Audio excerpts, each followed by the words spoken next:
empezar con una pregunta y decirles primero que el tema es: ¿conocer a Cristo impacta mi vida? ¿Cuántos de ustedes creen en Jesús? ¿Pueden levantar la mano? Uy, todos. ¿Cuántos de ustedes conocen a Jesús? ¿Pueden levantar la mano? Órale, está bueno. A ver, si conocen a Jesús, ¿alguien me puede decir cuál es su color favorito? ¿Qué comida le gustaba? ¿O cuál es su música favorita?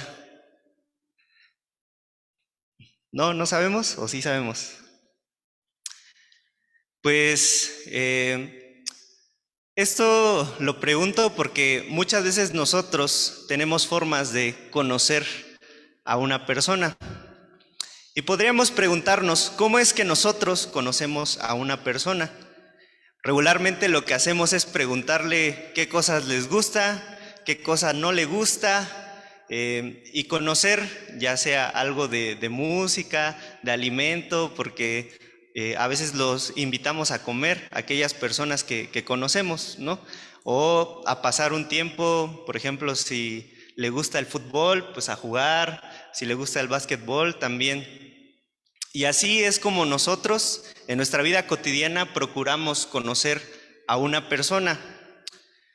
Pero estas preguntas que yo les hacía sobre el color favorito de Jesús, sobre su comida favorita, pues no las tenemos como tal en la Biblia. ¿Por qué será? ¿Ustedes se han preguntado por qué será? Porque entonces nos muestra la Biblia que quizá eso no es importante conocerlo.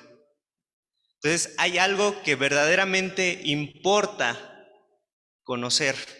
Y esa es la pregunta: ¿qué es aquello que verdaderamente importa conocer de las personas? Para que nosotros podamos decir, yo conozco a Jesús, necesito conocer cosas de Jesús, pero no cosas que sean datos curiosos o cosas intrascendentes, sino cosas que realmente importen, para que nosotros tengamos esa seguridad de decir, bueno, yo conozco a Jesús. Y la Biblia nos muestra cómo conocer, qué es aquello que verdaderamente importa conocer. Y yo aquí pongo dos aspectos principales que importan conocer de una persona. El primero de ellos es lo que dice o cuáles son sus palabras. El otro aspecto es lo que hace o cuáles son sus acciones. Y estas dos cosas son aquello que nos muestra la Biblia, ¿no? La Biblia nos relata qué es lo que Jesús habló, cuáles fueron sus palabras. Tenemos, por ejemplo, el Sermón del Monte, enseñanzas de distintas cosas o circunstancias que se vivían en ese tiempo, pero también nos enseña la Biblia qué es aquello que Jesús hizo, su ministerio, que él iba a predicar a las sinagogas, que se juntaba con los pecadores, que sanaba a los enfermos, que predicaba el reino de Dios.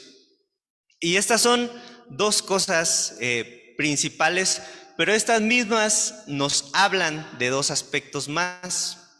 Al final podemos decir que son cuatro cosas las que nos pueden dar pistas para decir que nosotros conocemos a alguien. Entonces, una de las primeras era lo que dice la persona, lo que hace la persona, pero esto nos habla de lo que piensa y de lo que siente. Y muchas veces nosotros podemos encontrar en la Biblia que se manifiesta esto. No sé, bueno, si recuerdan, en los evangelios de pronto los evangelistas nos dicen, y Jesús se conmovió o conmovido cuando llega a Jerusalén, por ejemplo, cuando ve a las personas perdidas en pecado, nos habla de aquello que estaba sintiendo en ese momento Jesús. Pero también nos habla de sus pensamientos, de aquello que Jesús sabía de las personas. De pronto cuando Jesús sana a alguien en día de reposo, pues resulta que los fariseos comienzan a pensar en sus corazones. Dice, y Jesús sabía lo que estaban pensando en sus corazones. Entonces, tanto lo que dice, lo que hace, les dio la oportunidad a las personas de saber qué era aquello que Jesús sentía y aquello que Jesús sabía. Y conocer estas dos cosas nos lleva a un siguiente paso. El hecho de que nosotros conozcamos a una persona va a tener influencia sobre nosotros. En este caso, yo quisiera decirles, lo que se dice y lo que hace habla de aquello que nosotros tenemos dentro de nosotros. Y todo esto que pasamos, si recordamos el título, conocer a Cristo impacta la vida, nos habla que nuestro sentir y nuestro pensar también son transformados por Jesús o por Cristo. Y para tenerlo un poco claro, pues veamos en esta cuestión de los pensamientos, en 2 Corintios 10:5, quien lo encuentra que lo pueda leer fuerte.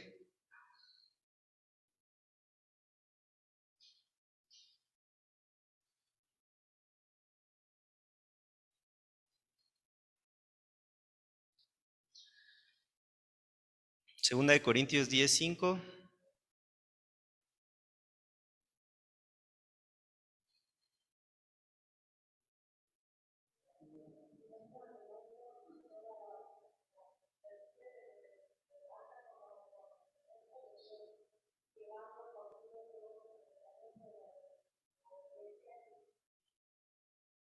Sí, yo les ponía allí, pues podemos tener nuestros pensamientos sujetos a Dios.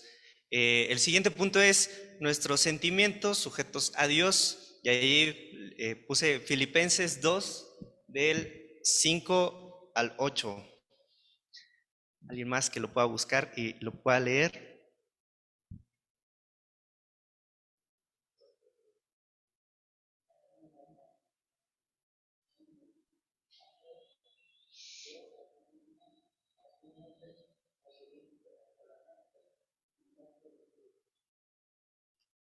Sí. Si vemos en el primer versículo, dice que todo pensamiento va a estar sujeto a la obediencia. Entonces, muchas veces nosotros tenemos pensamientos que oscilan en aquello que va contra la voluntad de Dios y lo reconocemos nosotros mismos. Pero la Biblia nos enseña que estos pensamientos los podemos dirigir hacia Dios, hacia Cristo. También el sentir, dice, tengamos este mismo sentir que hubo en Cristo y que pues hablan de que, bueno, muchas veces también tenemos sentimientos que no son para nada saludables, muchas veces nos llena la tristeza, el coraje, la incertidumbre, el miedo, pero también el sentir que nosotros podamos tener precisamente lo podemos dejar en Cristo, lo podemos sujetar a Dios. Y para hacerlo, pues nosotros necesitamos seguir como la obediencia. Hay un común denominador, ponía, algo que los agrupa y que es el hecho de que pues están sujetos a la obediencia. Y para obedecer, pues hay que conocer cómo se tienen que hacer las cosas o qué cosas, cuál es el propósito, por qué, el porqué de las cosas. Y precisamente quería abonar en este punto porque muchas veces nosotros, por la experiencia que hemos vivido actualmente en la congregación, pues hay distintos sentimientos, distintos pensamientos que pues guardan muchas raíces de amargura, mucho rencor o mucha tristeza o mucho desánimo. Y volteamos a ver a nuestros hermanos y quizá también están igual, ¿no? Volteamos a ver afuera al mundo y en medio de la pandemia, pues también, ahora con los Juegos Olímpicos, una deportista declaraba que no se sentía bien y que por su salud mental, pues dejaba de competir. Y vemos que en todas las esferas siempre hay pensamientos que nos pueden alejar de Dios y que pueden consumir nuestra propia vida. Pero lo que nos enseña la Biblia es que nosotros podemos sujetar nuestros pensamientos a Dios. ¿Y cómo hacemos eso? ¿O por quién hacemos esto? En este apartado les ponía, Filipenses 4 nos habla de un pensar y de un sentir transformado. Lo que les ponía al principio es que Jesús nos muestra a través de los evangelios, los evangelios nos muestran que Jesús hacía cosas o decía cosas. Y los discípulos cacharon lo que Jesús hacía y lo que Jesús decía. Y entonces uno de los grandes ejemplos se encuentra en Filipenses 4. Si nosotros leemos todo el capítulo, vemos que nos habla de estos dos aspectos centralmente, de lo que hay que pensar, de lo que hay que sentir. Pero este sentir no viene solo, viene porque Cristo nos lo da. Entonces, la pregunta era, ¿por quién? Dice, por Dios, por Cristo. Alguien que busque Filipenses 4:6 de las mujeres y alguien de los varones que pueda buscar Mateo 11:28.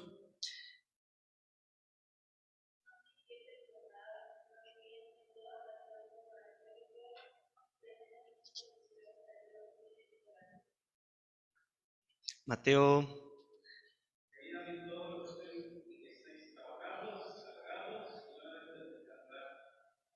Sí, pues si vemos la esencia de este versículo es el mismo, que dejemos a Dios aquellas cuestiones que nos agobian o que nos preocupan. Jesús lo dijo y aquí en Filipenses Pablo lo dice para que nosotros acudamos a Dios. Y vemos que es Cristo en quien nosotros debemos dejar nuestro sentir y nuestros pensamientos. Esas dos fórmulas, pero también hay algo que sucede. Para completar esta transformación de nuestra vida, todo aquello que nosotros vivamos lo tenemos que dejar a Dios. Todo aquello que nos está pesando, nuestra carga, la tenemos que dejar delante de Dios, porque la Biblia nos enseña qué es aquello que nos está haciendo daño, qué es aquello que se muestra como un peso en nuestras vidas, y la solución que nos da es déjaselas a Dios, renuncia a ellas, déjaselas a Jesús. Jesús hace esa invitación. Y entonces, cuando nosotros dejamos esas cargas, va a complementarse con la siguiente parte. El poder dejarlas es principalmente a través de la oración, ¿no? Sincerándonos con Dios. Tengo este sentir, tengo estos pensamientos, ya no quiero tenerlos así. Señor, te los entrego y dame unos nuevos. Y por eso vemos que lo siguiente es que los evangelios nos relatan pues el ejemplo de Jesús. Es decir, nosotros dejamos nuestros pensamientos a Jesús, nuestro sentir, pero también cuando ya se los dejamos, entonces tenemos que voltear a ver lo que Jesús hizo, lo que Jesús dijo, que también nos habla de aquello que Jesús pensaba y aquello que Jesús sentía. Y cuando nosotros vemos lo que Jesús pensaba y lo que Jesús sentía, entonces lo que tenemos que hacer es imitarlo, traerlo a nuestra vida. Y de esta manera nosotros vamos a ser transformados. Es el siguiente paso de la transformación. Primero dejar aquello que nos ocupa en nuestra mente, aquello que nos ocupa en nuestros sentimientos, y después voltear a ver a Jesús, lo que Él sentía, lo que Él pensaba, y traerlos a nuestra vida. Y precisamente vamos al punto que les decía, no estoy hablando tanto al aire, pues esto tiene sustento en la Biblia y podemos ver esta frase: la enseñanza es el interior de una persona es visible. Muchas veces yo creo que han escuchado decir, bueno, ahí me pueden decir si no han escuchado, que se dice mucho: no importa el exterior de las personas, lo que importa es el interior. ¿Y cómo vemos el interior? ¿No? Se dice, bueno, es algo interior, no lo puedes ver, pero lo que nos muestra la Biblia es que sí podemos ver el interior. ¿Cómo? Pues allí, si me ayudan buscando Lucas 6:45.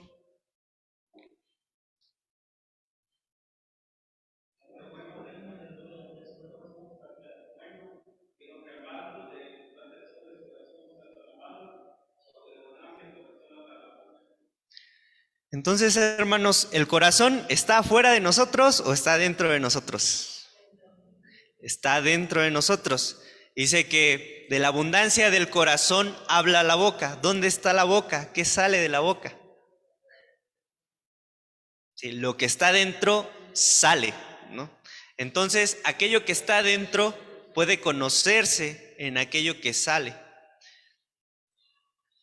Ahora, Proverbios 4:23.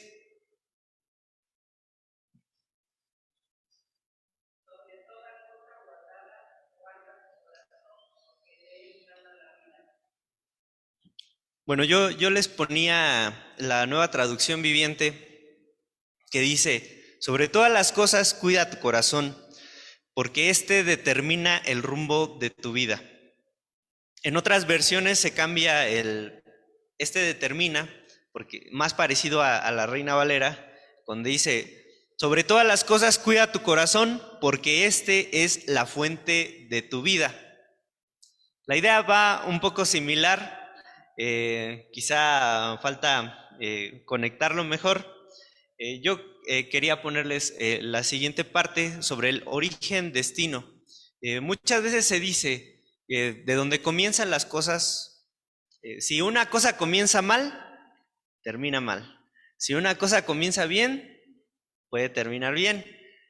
Y hay asociación en esto. Quisiera que ustedes buscaran también Romanos 12:21.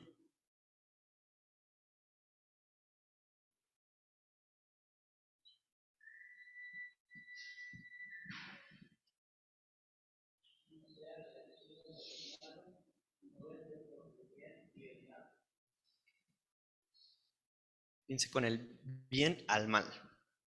¿Han escuchado la frase violencia genera violencia? Nos habla de un propósito malo, ¿no? Que algo que destruye, lo que genera es destrucción. Y les ponía una frase allí, no sé quién la pueda leer, que es un ejemplo de esto.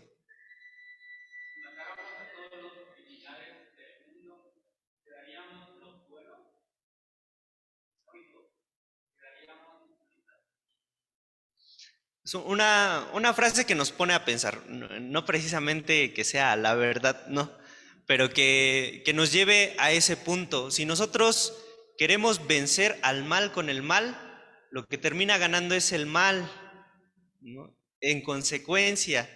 Por eso lo que dice Romanos, lo que nos dice Pablo, lo que nos dice la Biblia, lo que nos dice el Espíritu Santo es: vence con el bien al mal.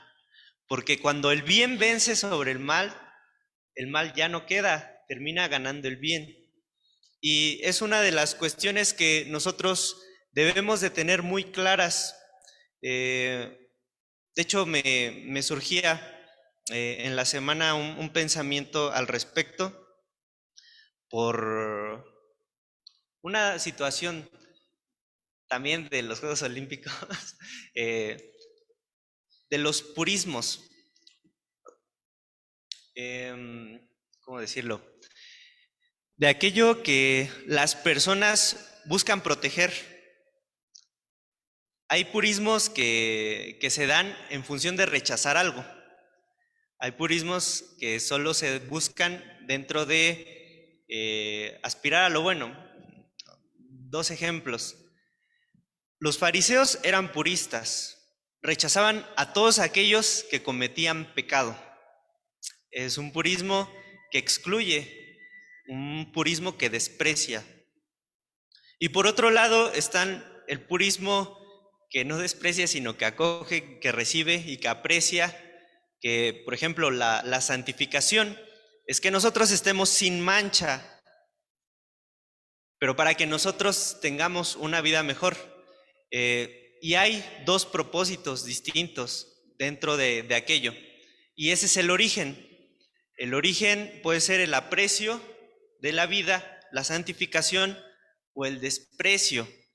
Y en este caso, cuando algo surge del desprecio, finalmente, o su destino puede ser despreciable, ¿no? Eso yo lo pensaba en la semana. Igual ustedes pueden pensar algo distinto, pero la esencia de lo que Romanos 12:21 nos enseña es eso. Si nosotros queremos combatir al mal con el mal, va a terminar triunfando el mal. Por eso hay que vencerlo con el bien. Y es aquello que relata, bueno, la frase que les ponía de, no dijo que daríamos los asesinos, ¿no? Y bueno, eso es aquello que nos confronta, ¿no? Pero nos importa entonces conocer el interior. Eso importa, conocer el interior, el corazón. Y hemos visto también alrededor de nuestra vida que el corazón va ligado a la mente. Bueno, también dentro de las traducciones se dice, cuando se habla del corazón, en realidad se está hablando de la mente.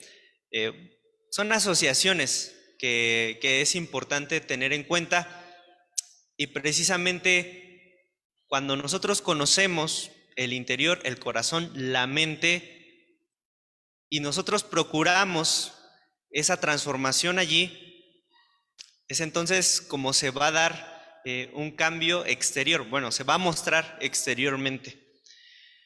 Y yo quería dejarles esto también que pensaba en la semana, lo siguiente, era conocer el corazón de Jesús debe ser nuestro anhelo. Y pensaba, los cristianos pues no leemos la Biblia solo para conocer aquello que Jesús hizo y contarlo.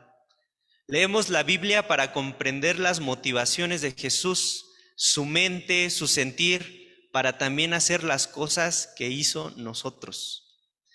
Eso lo compartíamos un poco en la célula de la presa, que apenas empezábamos, a los hermanos de mi hermana, bueno, al hermano de mi hermana Mari y su esposa, que decíamos, bueno, es importante conocer a Cristo, y la Biblia nos enseña, ¿no? Y que debemos de conocer más. En eso yo creo que todos podemos estar de acuerdo. Pero ¿para qué conocemos, hermanos? ¿Para nada más contarle a las personas lo que Jesús hizo?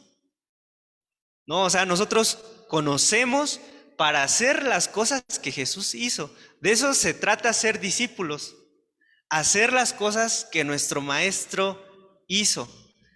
Y decíamos, quizás son muy difíciles, ¿no? Pero hay que hacerlas.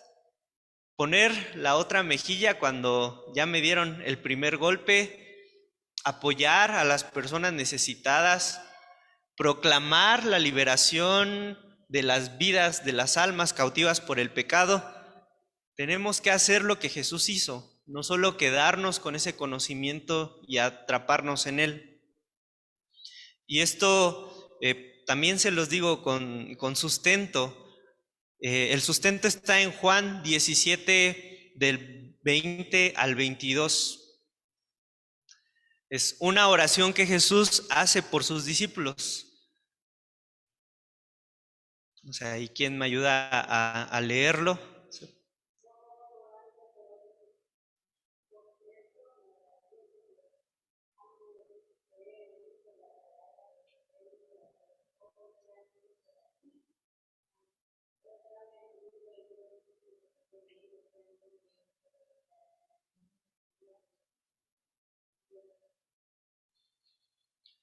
Sí, pues dice, te ruego no solo por estos. sino por los que han de creer por la palabra de estos. ¿Qué nos enseña esta parte de la oración? Que Jesús estaba pidiendo por sus discípulos inmediatos. Pero no solo estaba pidiendo por sus discípulos inmediatos, también estaba pidiendo por los que habían de venir después de ellos. ¿Y eso qué significa, hermanos? Está buena, ¿eh? ¿Quiénes eran los discípulos que iban a creer después de los inmediatos?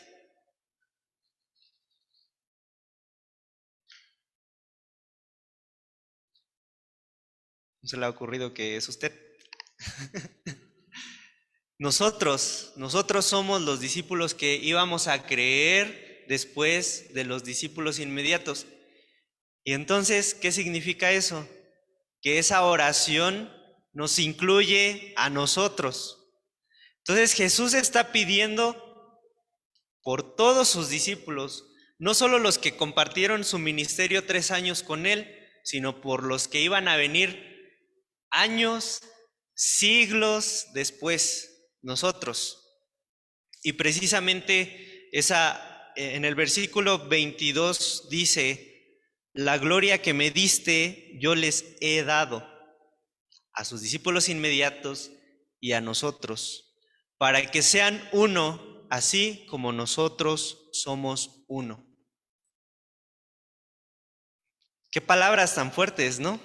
La gloria que tú me diste, yo se las he dado. Entonces, significa que ahora nosotros mostramos la gloria de Jesús. Esto sustenta lo que les decía.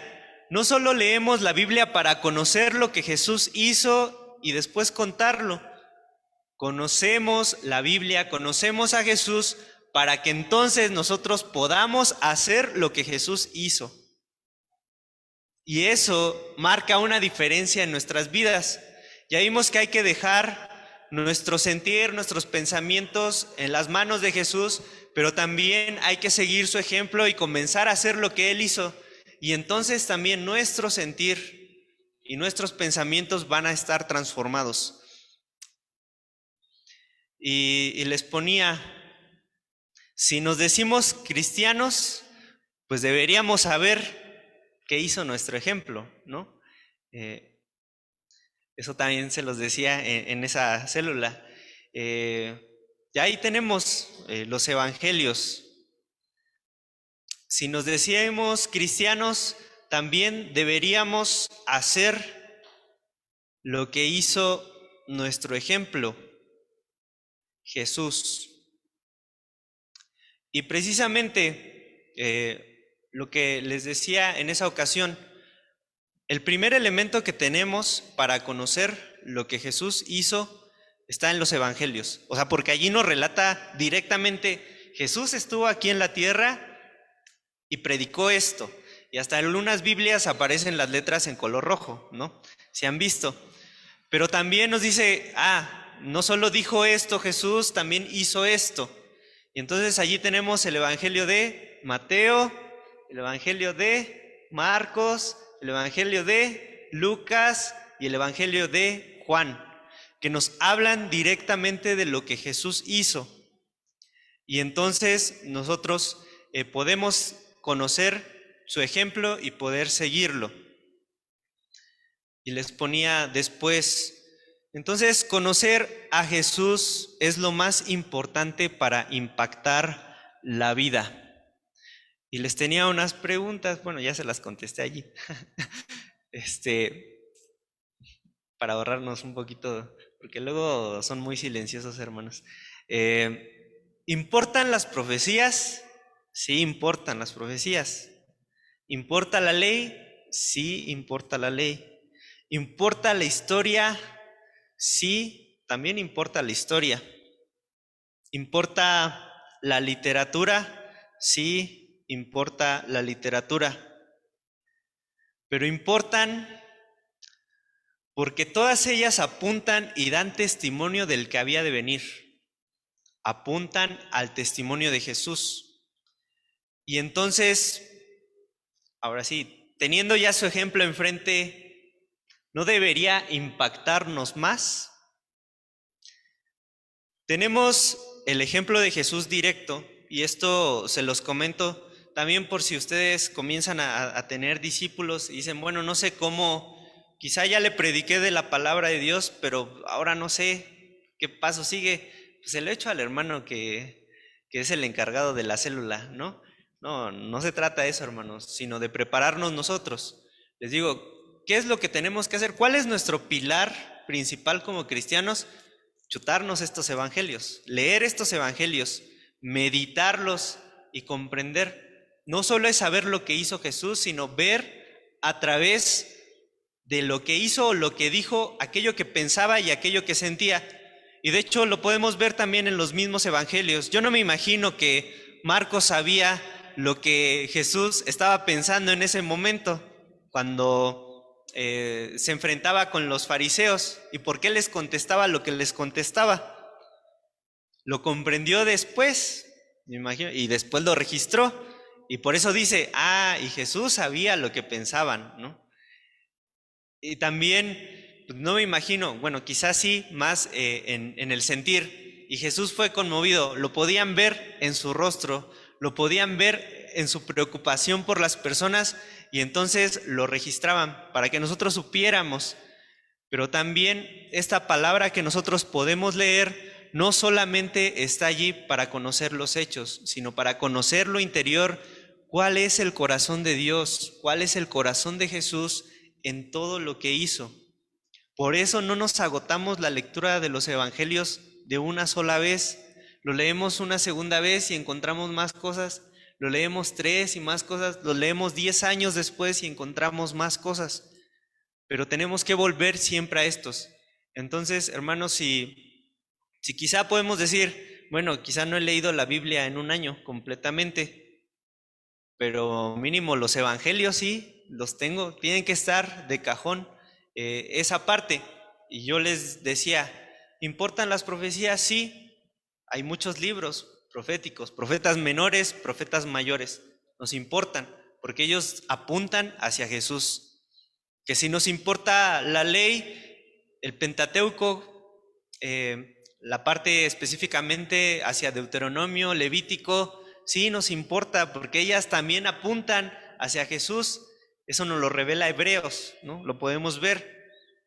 Que si nos importa la historia desde el Génesis a los libros donde aparecieron los reyes, los jueces y después el cautiverio de Israel, sí nos importa porque eso apunta hacia Jesús.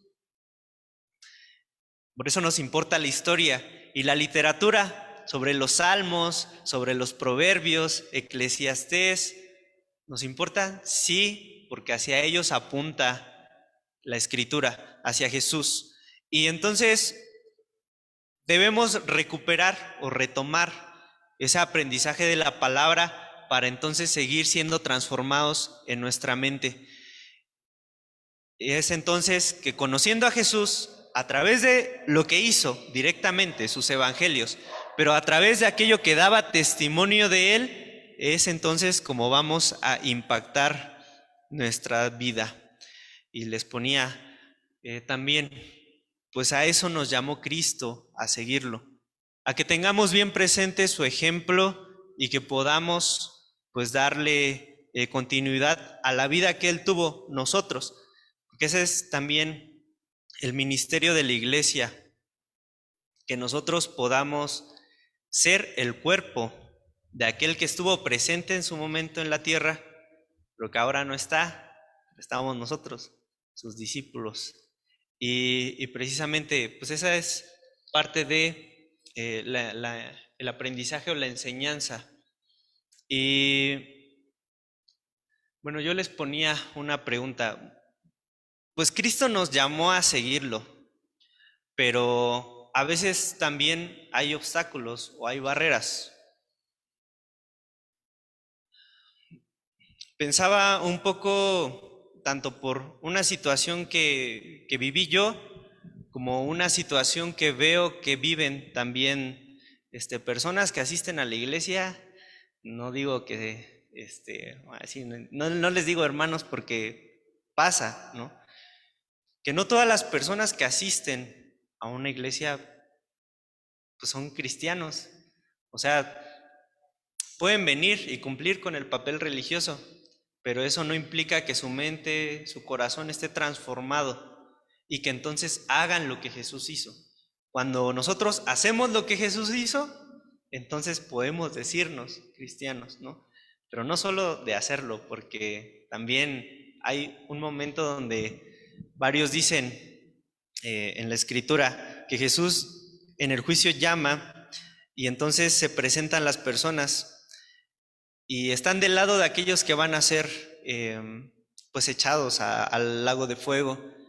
Y le dicen, pero Señor, ¿cómo es posible que nos hagas esto si nosotros en tu nombre predicamos, en tu nombre sanamos enfermos, en tu nombre echamos fuera demonios? Y Jesús le dice, pues apartados de mí, hacedores de maldad, ¿no? O apartados de mí, no te conozco. Porque hacían las cosas por ellos mismos, no porque hubiera una transformación en su corazón. Y les ponía eso de, bueno, pues hay una barrera, pues yo lo he intentado muchas veces y yo recuerdo que cuando era más pequeño pensaba, bueno, escuchaba la palabra de Dios y entonces sabía que había pecado y había pecado en mi vida. Y recuerdo todavía que pues el hermano Enoch predicaba cada mes un culto, tenía un culto evangelístico, ¿no? Y entonces hacía una invitación a que nosotros pudiéramos conocer de Jesús, pero había también otra invitación, siempre, por si alguien no creía. Entonces decía, bueno, si algo está pasando en tu vida, te invito a que tú seas reconsagrado, una cuestión así. Y entonces yo veía el pecado en mi vida y decía, pues todavía no, ¿no? Ya a la siguiente. Pero pasaba algo, pasaban tiempo y volvía a escuchar el mensaje porque era algo que estaba constante. Y uno dice, bueno, ya no le voy a decir que no, entonces ahora sí. Y empieza a echarle ganas y todo y dice, bueno, me va saliendo bien todo. Y de repente el pecado se aparece y vuelve uno a pecar, a pecar, a pecar. Y dice, bueno, pues ya estoy fallando otra vez. ¿Qué pasó? ¿Qué pasó con mi decisión, con aquello que Dios iba a hacer en mi vida? Y yo les digo, pues al día de hoy yo reconozco que en ese momento no conocía a Cristo. Escuchaba el mensaje, me sabía de memoria las frases, me sabía de memoria los versículos, pero no conocía a Cristo. Quizá el primer paso era conocer la palabra, y está bien, pero conocer a Cristo es una cosa muy diferente. Y de eso me di cuenta tiempo después, cuando verdaderamente conocí a Cristo. Entonces me di cuenta que nada de las frases que yo me sabía de memoria, que ninguna de las historias que me sabía de Jesús de memoria me servían si no lo conocía a Él. Y ese es quizá la principal barrera que nosotros tenemos, porque pues todos somos incapaces de hacer lo bueno. Podemos tener muchas ganas de hacer las cosas, pero nos dice Romanos 3:10 que no hay justo ni aun uno, ¿no? No hay quien entienda, no hay quien busque a Dios. Entonces, aparentemente buscamos a Dios, pero lo que buscamos en realidad es tener paz, porque ya no nos va a perseguir el pecado, ¿no? Porque ahora sí me van a ver bien en la iglesia, porque ahora sí voy a tener mi propia certidumbre de que soy salvo. Convencerme a mí mismo de que lo que estoy haciendo es lo correcto, pero no se trata de eso. Se trata de conocer a Cristo. Y yo se los digo sinceramente, pues ustedes saben que en Semana Santa se aparece el Vía Crucis, se ponen las películas en la tele y conocemos lo que Jesús hizo, de hecho, y aparece que sabemos lo que hizo en la cruz físicamente, pero la implicación es mucho mayor. Y pues es la invitación hoy, si hay alguna barrera en nuestra vida que hace que nosotros no podamos, porque, bueno, no es que sea una barrera la que impida que nosotros nos podamos acercar a Dios, de hecho es nuestra condición, nuestra misma humanidad, porque en nuestras fuerzas no nos podemos acercar a Dios. Entonces sabemos que la cruz tiene algo más importante. Pues la invitación hoy, si cada uno de ustedes reconoce algo que ha estado pasando en su vida, si alguno de ustedes reconoce que ha pecado,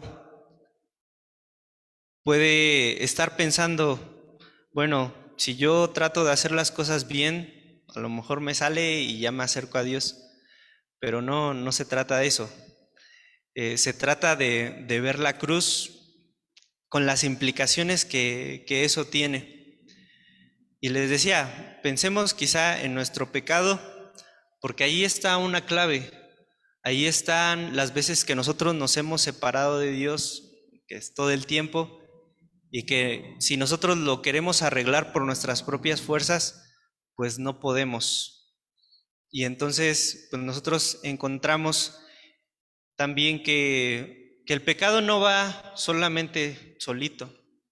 El pecado tiene consecuencias en nuestras vidas y podemos decir, bueno, a veces me hace daño, a veces sufro y es una consecuencia inmediata y la podemos ver, la podemos palpar, pero las consecuencias más graves son en el terreno espiritual. O sea, el pecado nos condena a cada uno de nosotros.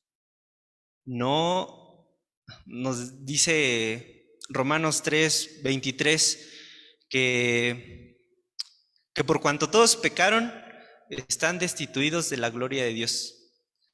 Y muchas veces ocupamos también versículos para evangelizar diciendo, porque la paga del pecado es muerte, mas la dádiva de Dios es vida eterna en Cristo Jesús, Señor nuestro. Y muchas veces se pone énfasis cuando decimos, la paga del pecado es muerte. Pero a mí me sorprende mucho más, creo, Romanos 3:23, porque nos dice, por cuanto todos pecaron, están destituidos de la gloria de Dios. O sea, no solo es estar muertos, sino que estamos destituidos de la gloria de Dios. ¿Qué significa eso? Que todas las bendiciones que nosotros pudimos proclamar hoy en día no las merecíamos, que el estar aquí no lo merecemos, que el morir en paz no lo merecemos, que cualquier momento de paz, cualquier momento de alegría, cualquier momento donde pudiéramos sentir el amor de alguien hacia nosotros, no lo merecemos. Hacia allá va encaminado estar destituido de la gloria de Dios. Y pues yo les aseguro, yo tampoco lo merecía. Y eso nos lo dice Efesios 2:5-6, si alguien puede buscarlo.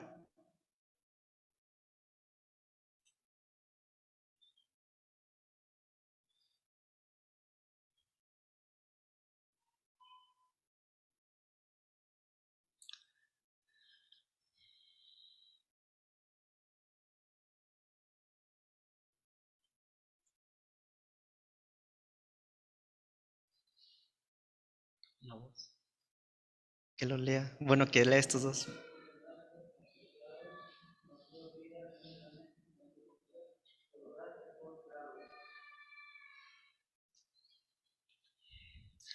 Pues en esta parte de la palabra nos dice que nosotros estábamos muertos, ¿no? Pero que en Jesucristo hay vida. Cuando yo les decía, pongámonos a pensar en nuestro pecado, precisamente veamos que tanto la paga del pecado es muerte como que somos deudores de Dios porque estamos destituidos de su gloria, pero resulta que nos permite ver, aunque sea un poquito, ¿no? Indirectamente, quizá no como Moisés en su momento. Pero entonces la siguiente pregunta es, ¿qué nosotros podemos hacer para poder pagar nuestra deuda con Dios? ¿Qué es lo que usted le puede dar a Dios para pagar su deuda? Y aquí de memoria decimos nada, ¿no? Si nosotros le entregamos nuestra vida a Dios, ¿podemos pagar la deuda?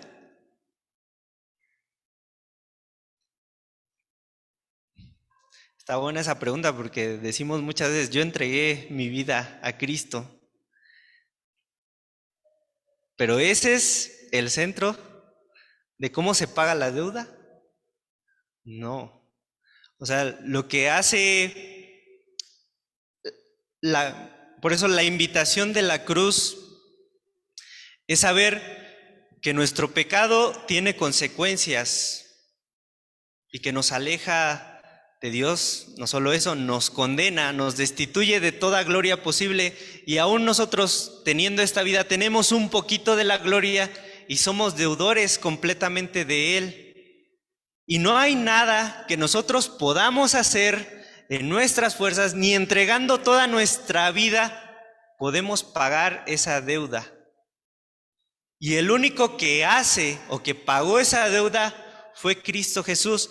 Hacia allá es mirar la cruz, no es mirar cada Semana Santa cómo lo están clavando, o cómo lo están azotando, cómo está caminando con el rostro ensangrentado y cómo está clamando a Dios, sino que hay consecuencias en lo espiritual que están sucediendo, que Jesús hizo que sucedieran en ese momento, que ahora nos dan la oportunidad de tener una vida nueva. Y precisamente les decía, no hay nada que nosotros podamos hacer que pueda saldar esa deuda. Si no me creen, pues vayamos a Isaías 64:6.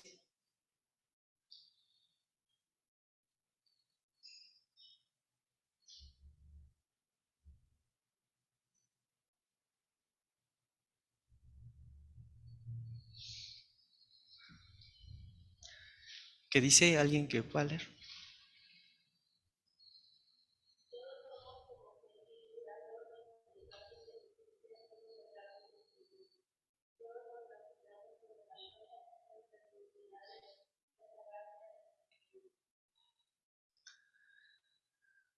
Cualquier obra, por más buena que sea, dice que es como trapo de inmundicia a Dios.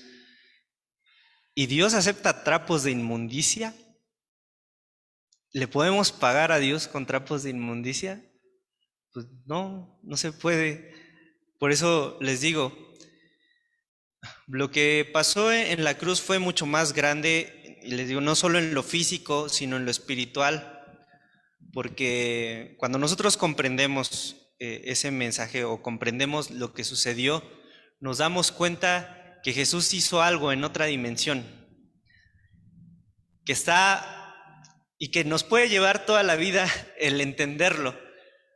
No lo vamos a entender quizá a la primera. El Espíritu Santo nos ayuda a tener esa convicción, ese conocimiento, pero explicarlo no podemos. Por eso es el Espíritu Santo el que nos convence de todo aquello que sucedió en la cruz, y decirles, pues allí fue donde Jesús, tomando nuestro lugar, aceptó o acaparó toda la ira de Dios. Y pues hemos visto en distintos momentos quizá que se da la oración de Jesús en el huerto Getsemaní. Dice, Padre, que pase de mí esta copa, pero que no se haga lo que yo, sino lo que tú. Y si nosotros hacemos analogías cuando dice copa, lo primero que viene a la mente, si hemos leído Apocalipsis, pues dices, bueno, las copas de la ira, ¿no?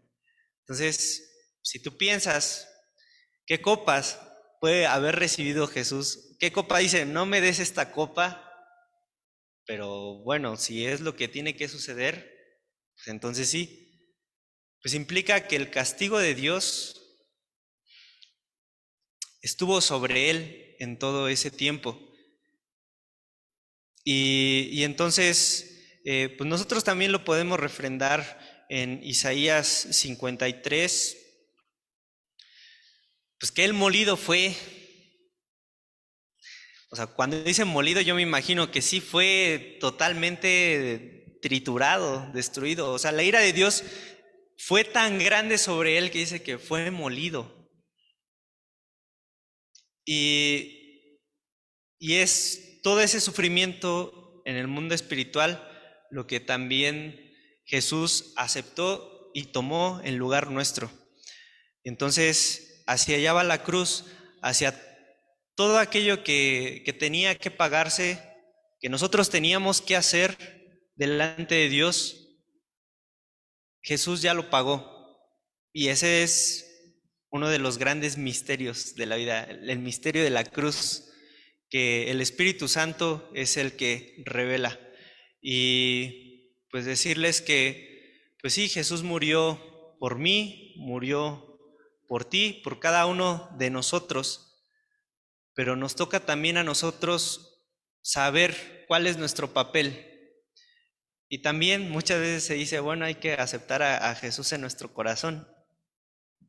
Es una parte, Jesús, sí, dentro de nuestro pensamiento, dentro de nuestro sentir, viene a morar a través del Espíritu Santo que da testimonio de Él, pero el paso clave es creer verdaderamente que Él tomó nuestro lugar en la cruz y que ya está pagada esa deuda. O sea, la obra de la cruz es el aspecto central para que entonces sepamos que haciendo lo que Él hizo fue como nos dio salvación. Y si nosotros aceptamos y declaramos que eso fue así, entonces reconocemos que Jesús tomó nuestro lugar y es entonces como decimos, Él murió por mí, ya no tengo que morir yo así, Él murió por mí. Y ahí está la salvación de nosotros. Y bueno, pues esa es parte de lo que nosotros comprendemos dentro del Evangelio. Aceptamos el sacrificio que Jesús, bueno, más bien, aceptamos que Jesús se sacrificó en lugar de nosotros, porque el que acepta el sacrificio es Dios. Y dentro de eso, cuando nosotros creemos esta verdad espiritual, es entonces como nosotros podemos decir, bueno, vamos a nacer de nuevo. Y les digo, no es porque yo se los diga, no es porque un pastor se los diga, porque un evangelista se los diga, sino que el Espíritu Santo mismo le va a decir a nuestro espíritu que somos hijos de Dios.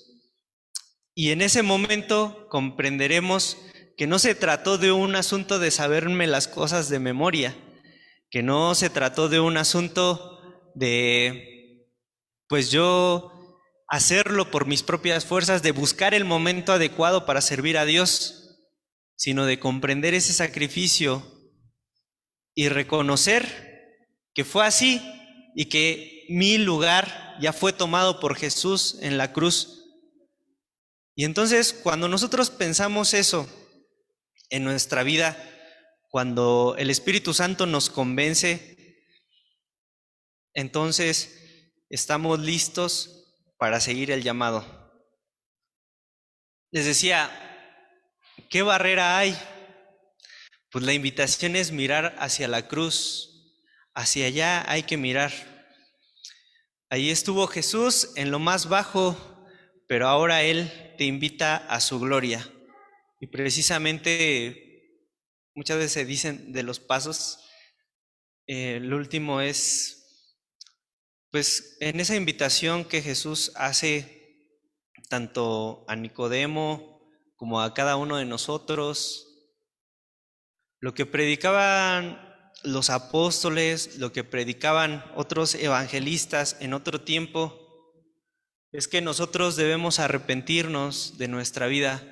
No solo, más bien, el creer que Jesús murió en nuestro lugar, como consecuencia trae el hecho de que nosotros decimos, pues no voy a volver a sacrificar a Cristo, con la vida de pecado que ya murió con Él en la cruz, sino que ahora tengo que vivir de otra manera. Y ese hecho que es sobrenatural, a ese hecho le llamamos el nuevo nacimiento, ¿no? No es solamente un cambio de vida, es ser una nueva criatura.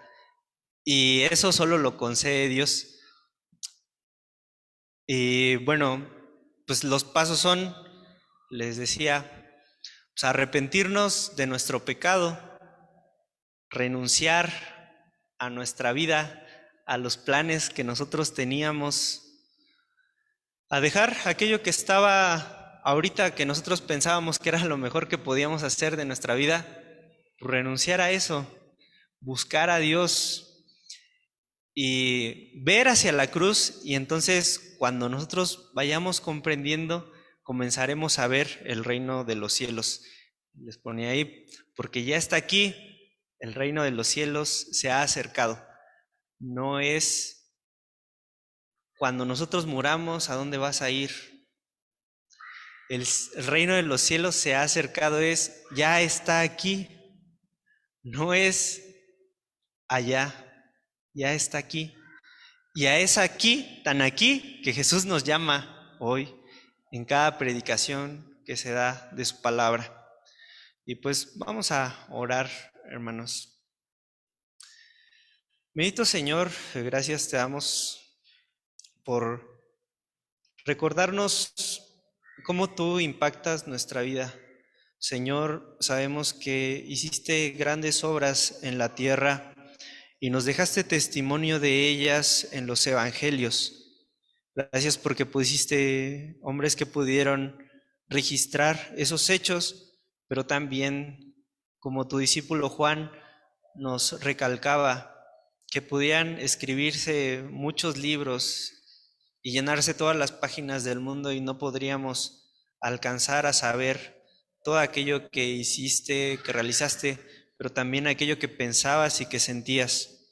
Y Señor, el día de hoy, pues tú nos haces esa invitación a que nosotros podamos llegar a tu presencia, que puedes tú estar moviendo nuestros corazones en este momento. Señor, si hemos conocido tus palabras, hemos conocido tus hechos, te pedimos que no solo se queden en eso, que también tu Espíritu Santo venga a incomodarnos con nuestra vida, a saber que estas palabras no fueron habladas para las otras personas, sino que fueron habladas para nosotros en primer lugar. Que tú escribiste este libro para que nosotros conociéramos aquello que pues nos da otra vida nueva. Y Señor, pues perdona nuestros pecados. Gracias porque pues en la cruz moriste por ellos. Permite que nosotros podamos aceptar ese sacrificio, que podamos aceptar que tú tomaste nuestro lugar, podamos aceptar ese cambio de papel y que pues tú puedas darnos ese convencimiento de que el sacrificio fue aceptado delante de Dios. Señor, dirige a cada uno de nuestros corazones para que sigamos comprendiendo ese evangelio que es tan vasto, que es inmenso, que quizá y que sabemos nos va a llevar toda la vida aquí, pero en su momento conoceremos completamente, Señor, y pues agradecemos todo eso. Dirige la vida de cada uno de mis hermanos, te lo pido en el nombre de Cristo Jesús. Amén.